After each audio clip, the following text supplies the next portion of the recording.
দেখুন এই মৌলানা এই মৌলবী আমাদের পবিত্র ধর্মগ্রন্থ গীতা সম্পর্কে কি বলেছেন। গীতায় যে ছেলে মাকে ধর্ষণ করবে এটা লেখা আছে, দেখলেন তো কিন্তু বলবো না। মানে আমাদের গীতা সম্পর্কে কি বলেছে, মানে মাদ্রাসা ছাপ লঙ্গি জঙ্গি জেহাদি হলে যা হয় অবস্থা আর কি। মাথায় তো বিদ্যা বুদ্ধি বলে কিছু নেই, একটা বিদ্যা বা একটা বুদ্ধি যেটা ভাবার যে একটা কিছু একটা মস্তিষ্ক সেটা তো নেই, কারণ ওখানে মাদ্রাসাতে পড়াশোনা করে এসেছে, তো মাদ্রাসা কি হয় সকলে জানে, ব্রেন ওয়াশ করা হয়, এছাড়া কিছু করা হয় না। তো দেখুন অসীম সরকার বা অসীমবাবু কি বলেছেন সেটা আমি বিস্তারিতভাবে যাচ্ছি না, সেটা ঠিক না ভুল সেটা কোর্ট কাছারি, সেটা আন্দোলন করুন, সেটা যা যা ইচ্ছা তাই করুন, ঠিক আছে।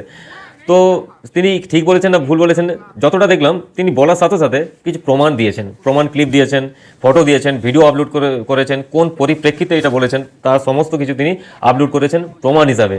তো সেই পরিপ্রেক্ষিতে কিছু মৌলানা আবার তাকে চ্যালেঞ্জ করে বলছে, আমি চ্যালেঞ্জ নিলাম যে কোথায় বসবেন বসুন।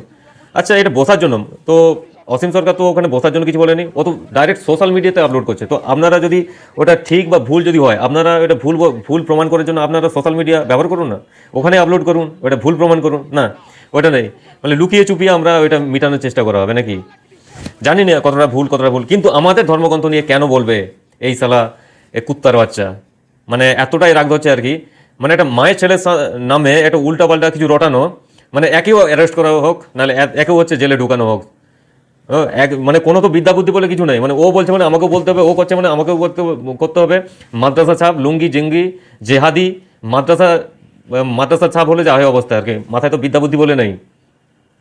এই ভিডিওটা সকল হিন্দুদের মধ্যে ছড়িয়ে দিন, যাতে সকল হিন্দু ভাই এটা দেখতে পারে, এই কুত্তার বাচ্চাকে যেন চিনে রাখে কে বলেছে এটা।